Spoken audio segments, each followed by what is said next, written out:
John, with me, two more representatives of New Labour, and you can see the sartorial diversity of New Labour. With me in his Dennis the Menace tie, Denis MacShane, and the woolly jumper and desert boots, Jeremy Corbyn. Gentlemen, let's talk about the substance of the speech. What did you find of note? I think it was a speech that was not a long list of policies. That's very important. And it was a speech that was about what Britain needs to do. It had a very, very core message that a new Britain has to be built. And in that sense, it was a speech much more for the country, I think, than for party activists. So my goodness, you saw how they cheered and applauded. They loved it. I haven't seen, and I've been coming to Labour Party conferences for 25 years, a response like that to a leadership speech. But Jeremy Corbyn, did they know what they'd heard? I mean, the suggestion there is that they only worked out what they'd heard after they left the ball. Well, they want to win the election, and that's the desperation. I was glad there was more on international affairs in it than the statement that was put to conference on Monday. It was on everybody's seats, but there wasn't as much as I would have hoped. But I do think the serious points in the speech have to be the question of the party's constitution, and have to be also the question of full employment and the welfare state. These are key issues that if we don't get it right and make it clear now, then we're going to be hounded by the Tories for the next 2 years up to the election saying, what's your policy, what's your figure, what are you going to say? I think we should set the agenda and make them come to us.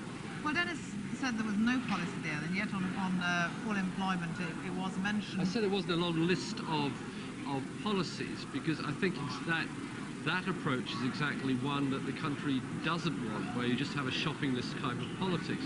I think Blair is seriously re-altering the vocabulary of British politics. I think in 20, 30 years' time, this will be a historic moment type of speech. I suggested to somebody earlier that altering the vocabulary, and someone was talking about new language, sounded dangerously Orwellian, a kind of new speak version for New Labour. Well, there is a sort of endlessness about some of the sentences and so on that appear in Labour Party documents these days. And I can understand the desire for good presentation, and that's important, but I do think we're slightly missing the point. There are an awful lot of people on very low wages, an awful lot of people are unemployed or desperate to get a reasonable house. They need to know that Labour is going to deliver on those and is prepared to take the economic and taxation decisions that will do that. If we don't do that, we run away from it. I don't say we're going to lose the election. Tony pledged a minimum wage. It's a very strong pledge to bring us into line with the rest of Europe. Well, he pledged up front. Yeah. If he doesn't deliver, I mean, we may not agree on all things, but I'll stand shoulder to shoulder with you on the backbenches of the Commons to ensure that in government that pledge is honoured. I want to see that minimum wage in. I would be much happier if we started putting a figure on it, like half the male median earnings, which is what, £4.10 an hour. That is something people can work to and understand what it's about. And I will obviously, like Denis, make sure a Labour government carries that out. But there is a sort of, how shall I put it, a bit of a disturbance around the background as what is actually happening in the Commission for Social Justice, what is happening on the welfare state. The right-wing argument throughout Europe is cut public spending and cut welfare and put the onus on the individual to do it. We cannot do that. We're a collectivist party, and I want to see a much firmer commitment to the principles of the welfare state and indeed extension of it. The Swedish Social Democrats won the election on the defence of the welfare state, their recent general election after some years in opposition. I think it's a bit of a message there for us that the electorate in industrial countries in Europe do want to see the kind of security that was offered by welfare states in the past. So you're suggesting you heard a little fudging this afternoon? I heard gaps, if one can hear a gap.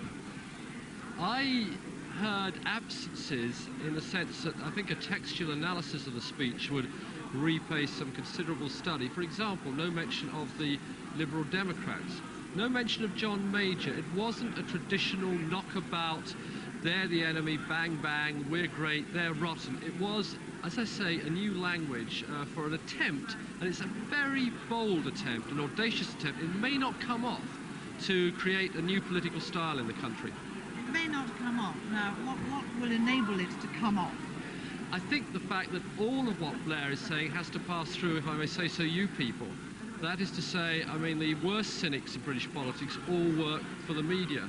And if there's a blockage there, then the hope, even with a reinvigorated and stronger Labour Party, you can get it through directly on the doorstep, is forlorn. That's why I'm saying he is taking immense risks, big risks, in addressing the party. It's the first speech in which everything I've heard him say in private, and I've known him many years, corresponds to what he's saying in public. That's the first time that gap's been closed, the honesty gap in British politics, and I just hope it works, but it's a heck of a risk. So the power is with the media, you're suggesting. Denis MacShane, Jeremy Corbyn, for the moment, thank you very much indeed. Back to you all.